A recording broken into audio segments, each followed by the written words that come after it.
जय हिंद मित्रों। शुरू करते हैं होम गार्ड लिखित परीक्षा का प्रैक्टिस सेट। छोड़ के नहीं जाना क्योंकि अति महत्वपूर्ण प्रश्नों से भरा हुआ यह प्रैक्टिस सेट है। बढ़ते हैं इस प्रैक्टिस सेट के पहले प्रश्न की तरफ मित्रों। ये रहा, बेहद इंपॉर्टेंट प्रश्न है। बेटी बचाओ बेटी पढ़ाओ अभियान कब शुरू होगा? पहला ऑप्शन मित्रों दे रखा है 22 जनवरी 2014, दूसरा ऑप्शन है 22 जनवरी 2015, तीसरा ऑप्शन है 8 मार्च 2015 और चौथा ऑप्शन है मित्रों 15 अगस्त 2015। दिमाग लगाइए कौन सा ऑप्शन सही होगा मित्रों। बेटी बचाओ बेटी पढ़ाओ अभियान कब शुरू हुआ?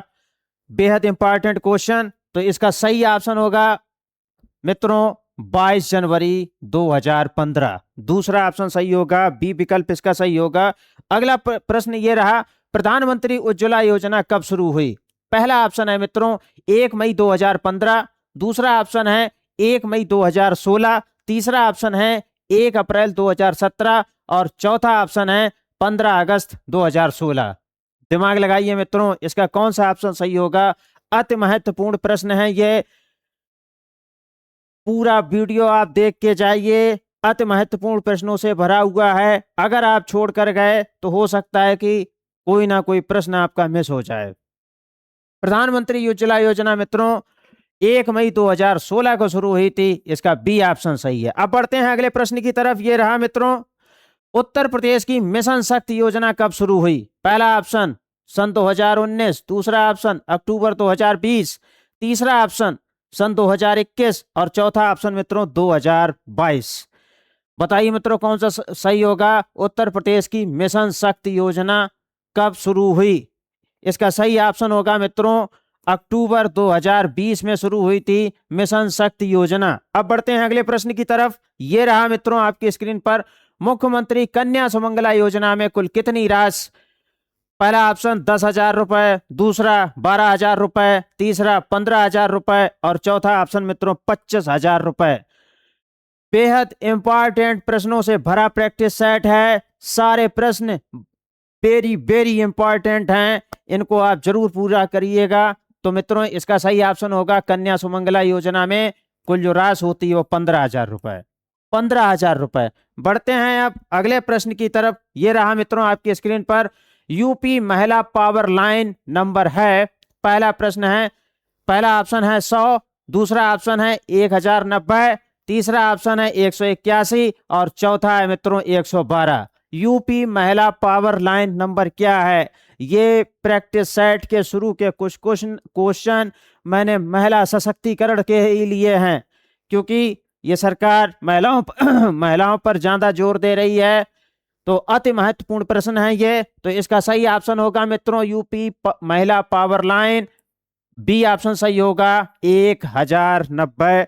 बढ़ते हैं अगले प्रश्न की तरफ। ये रहा मित्रों, राष्ट्रीय महिला हेल्पलाइन नंबर क्या है? राष्ट्रीय महिला हेल्पलाइन नंबर पहला ऑप्शन 1091, दूसरा 100, तीसरा 181 और चौथा होगा 108। कौन सा ऑप्शन सही होगा मित्रों? बताइए दिमाग लगा के। तो इसका सही ऑप्शन है मित्रों सी 181। 181 राष्ट्रीय महिला हेल्पलाइन नंबर है। अब बढ़ते हैं अगले प्रश्न की तरफ। सैयद मोदी किस खेल से संबंधित हैं? मित्रों सैयद मोदी किस खेल से संबंधित हैं? पहला ऑप्शन है टेबल टेनिस, दूसरा ऑप्शन है बैडमिंटन, तीसरा ऑप्शन है टेनिस और चौथा ऑप्शन है स्क्वैश। अब खेल से संबंधित हमने प्रश्न सिलेक्ट किए हैं। बताइए मित्रों कौन सा सही होगा ऑप्शन।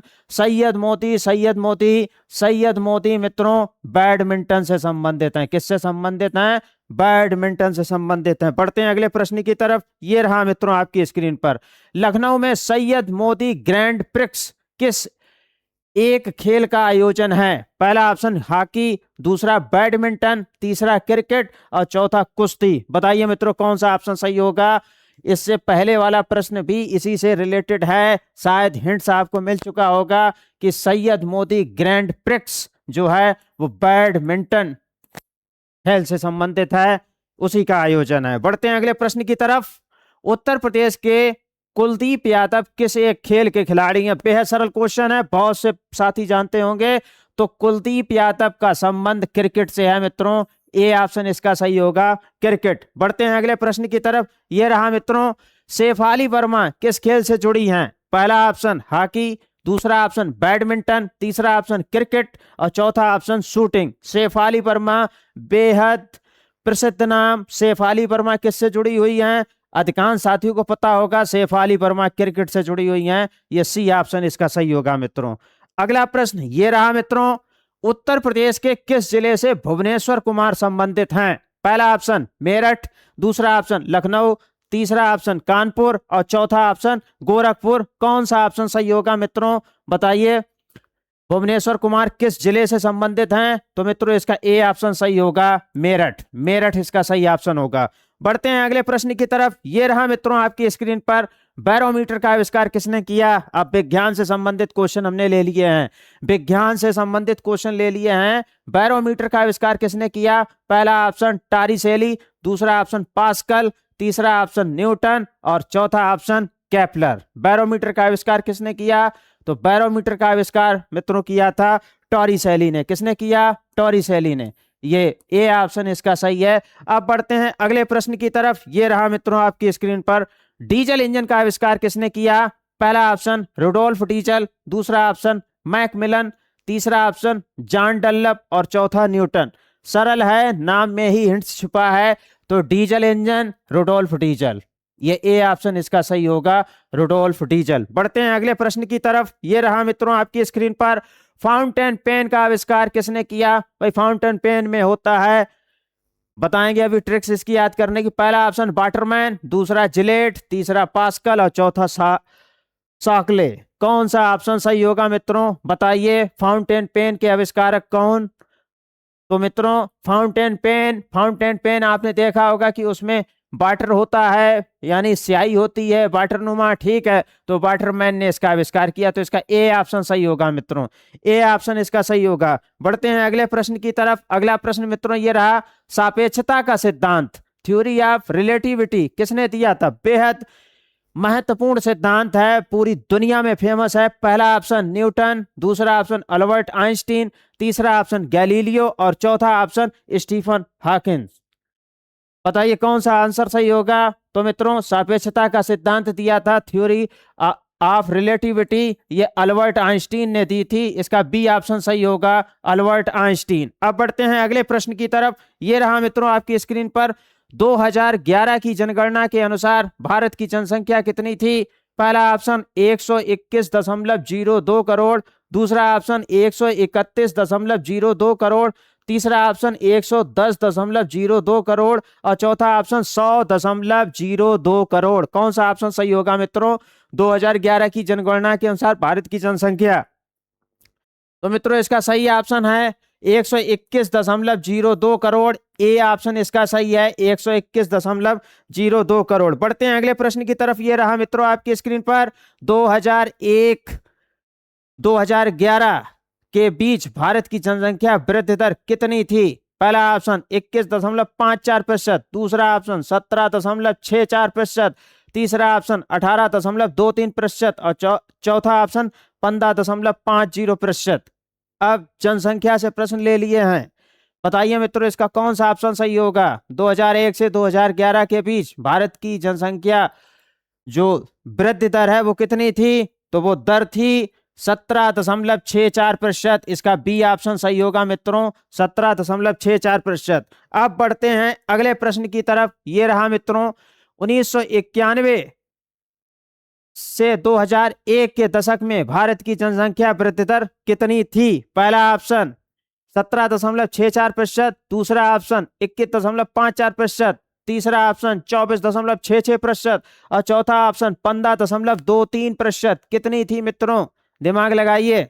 1991 से 2001 के दशक में भारत की जनसंख्या वृद्धि दर, तो इसका सही ऑप्शन होगा मित्रों 21.54%, 21.54%। इसका बी ऑप्शन सही होगा मित्रों। अब बढ़ते हैं अगले प्रश्न की तरफ। ये रहा मित्रों, भारत का जनसंख्या घनत्व 2011 जनगणना कितना था प्रति वर्ग किलोमीटर में? मतलब भारत का पहला ऑप्शन 382, दूसरा ऑप्शन 324, तीसरा ऑप्शन 412 और चौथा ऑप्शन 458। बताइए मित्रों कौन सा ऑप्शन सही होगा। बेहद इंपॉर्टेंट प्रश्न है ये, कई बार परीक्षाओं में आ चुके हैं। तो भारत का जनसंख्या घनत्व 2011 की जनगणना के अनुसार मित्रों इसका ए ऑप्शन सही है 382 व्यक्ति प्रति वर्ग किलोमीटर। बढ़ते हैं अगले प्रश्न की तरफ। उत्तर प्रदेश में सबसे अधिक जनसंख्या घनत्व वाला राज्य 2011 की जनगणना के अनुसार कौन सा है। पहला ऑप्शन उत्तर प्रदेश, दूसरा ऑप्शन बिहार, तीसरा ऑप्शन पश्चिम बंगाल और चौथा ऑप्शन केरल। बताइए, दिमाग लगाइए, कौन सा ऑप्शन सही होगा।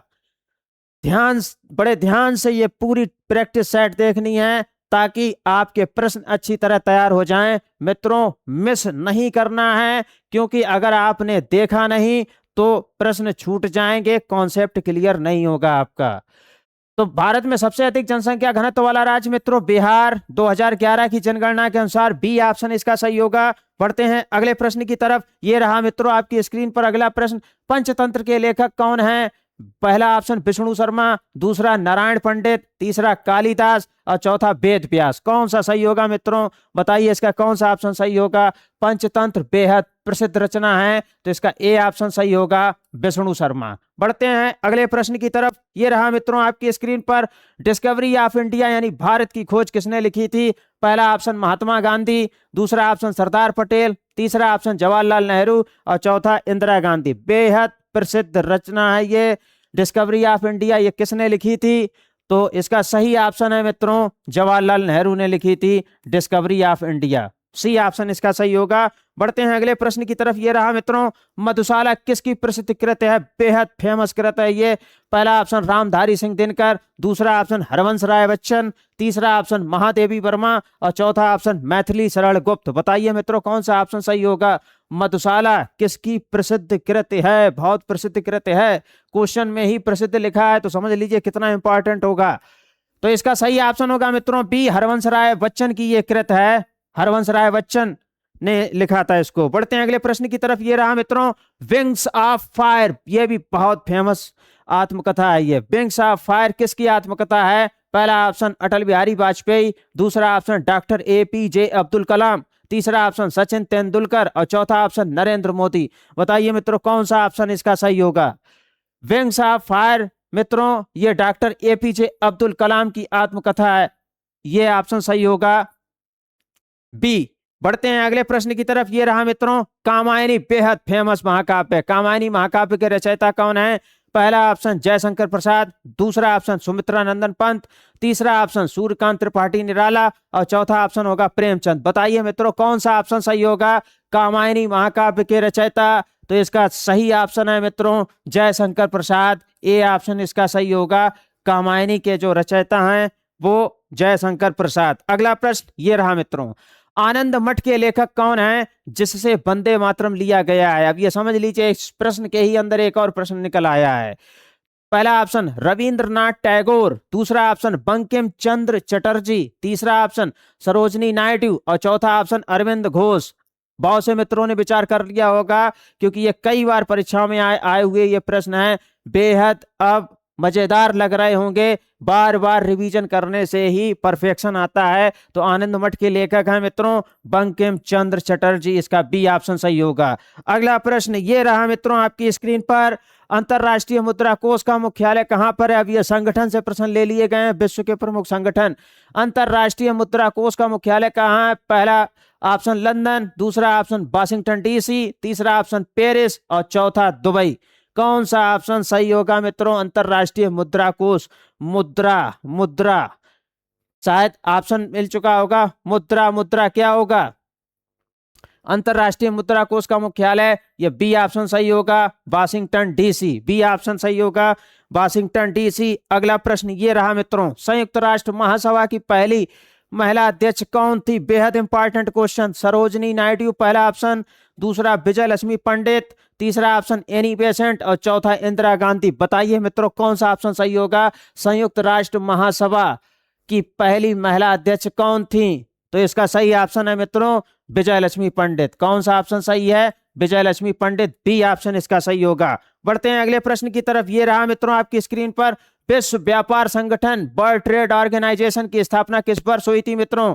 पहला ऑप्शन 1945, दूसरा ऑप्शन 1995, तीसरा ऑप्शन 1948 और चौथा ऑप्शन होगा 2001। वर्ल्ड ट्रेड ऑर्गेनाइजेशन की स्थापना कब हुई थी? तो मित्रों इसका सही ऑप्शन होगा 1995, बी ऑप्शन इसका सही होगा। 1995 में हुई थी वर्ल्ड ट्रेड ऑर्गेनाइजेशन की स्थापना। अगला प्रश्न ये रहा मित्रों, अंतरराष्ट्रीय परमाणु ऊर्जा एजेंसी का मुख्यालय कहां है? पहला ऑप्शन वियना ऑस्ट्रिया में है, दूसरा ऑप्शन जिनेवा, तीसरा न्यूयॉर्क और चौथा ब्रुसेल्स। कौन सा ऑप्शन सही होगा मित्रों? दिमाग लगाइए। अंतरराष्ट्रीय परमाणु ऊर्जा एजेंसी, बेहद ही महत्वपूर्ण प्रश्नों की सीरीज ये चल रही है, प्रैक्टिस सेट चल रहा है। अंतरराष्ट्रीय परमाणु ऊर्जा एजेंसी का जो मुख्यालय है मित्रों वियना में है, वियना ऑस्ट्रिया में है। बढ़ते हैं अगले प्रश्न की तरफ। ये रहा मित्रों आपकी स्क्रीन पर, संयुक्त राष्ट्र के वर्तमान महासचिव कौन है? बेहद इंपॉर्टेंट 2025 में।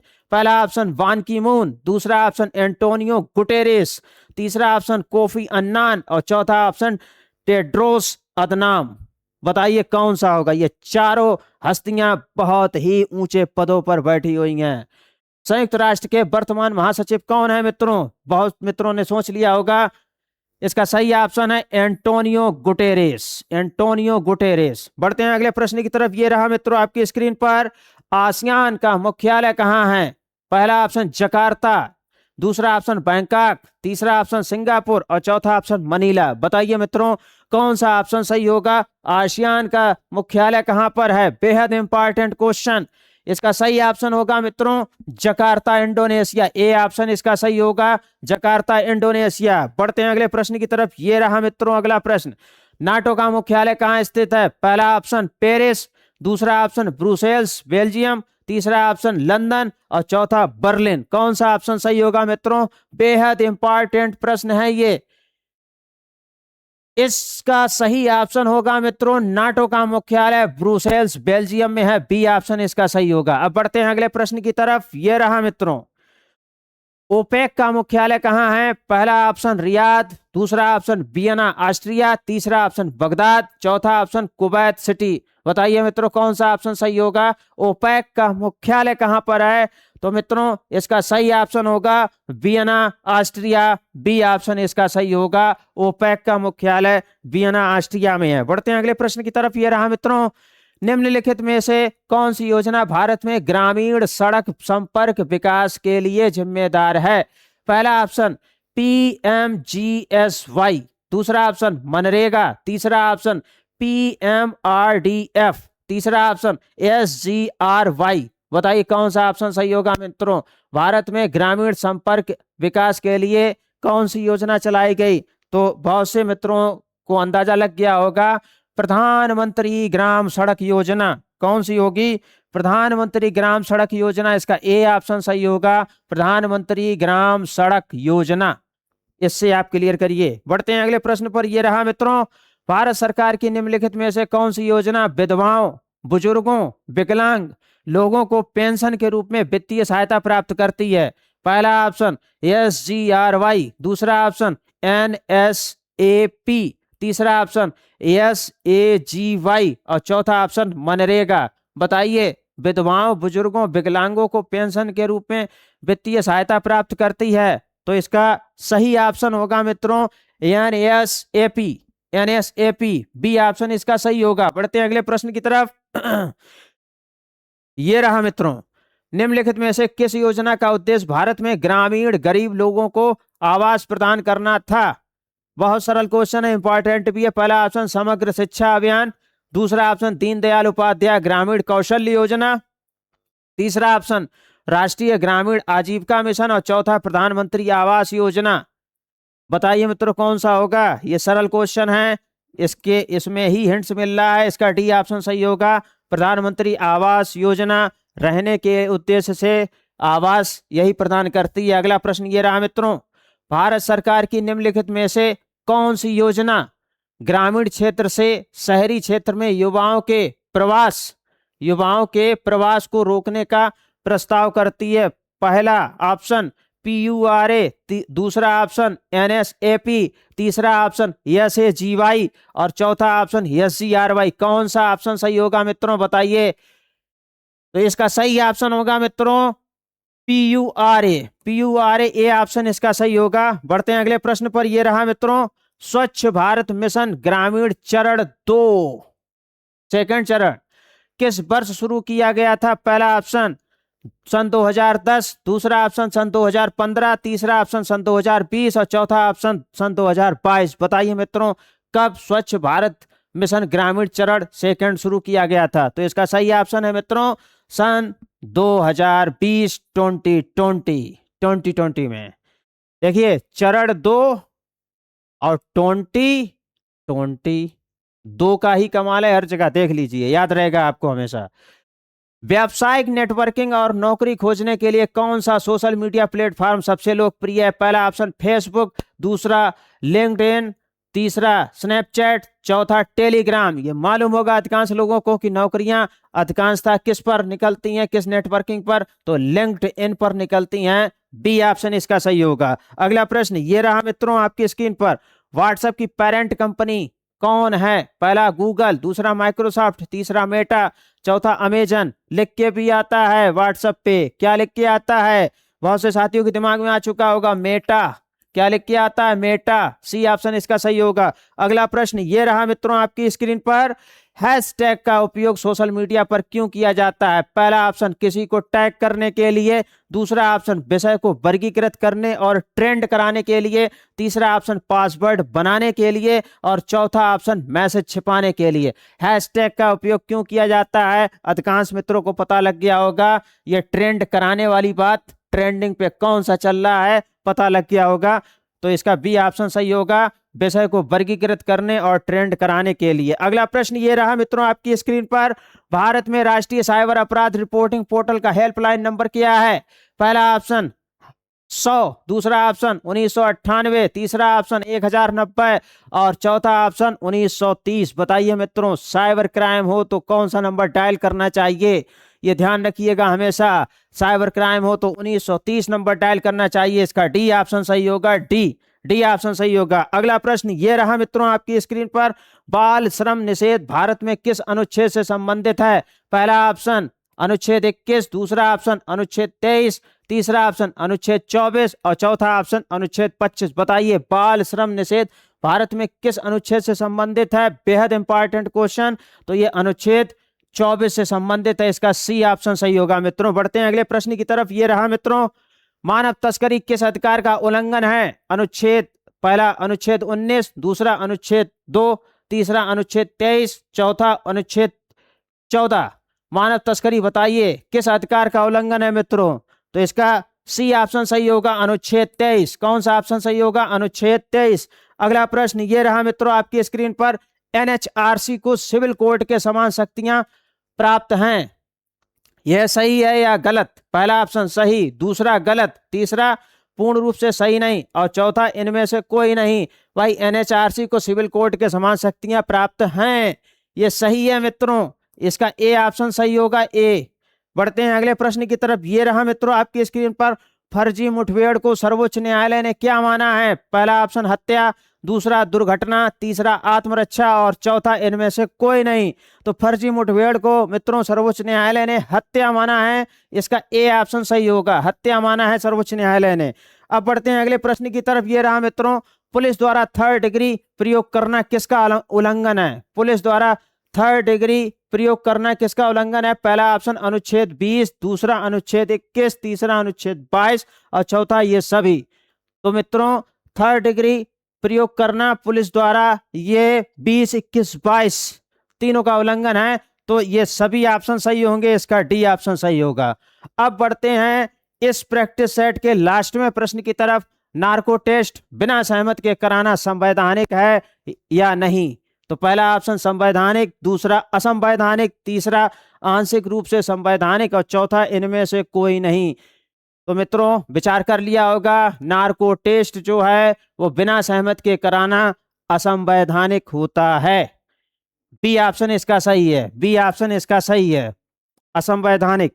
मित्रों, उम्मीद है कि प्रैक्टिस सेट का ये वीडियो आपको बेहद पसंद आ रहा होगा। ये आपकी तैयारी में गत लाएगा। कारण ये है कि इस प्रैक्टिस सेट में मैंने चुन चुनकर जो जिस फील्ड से क्वेश्चन आएंगे उन सभी फील्डों के क्वेश्चन लिए हैं और महत्वपूर्ण प्रश्न लिए गए हैं।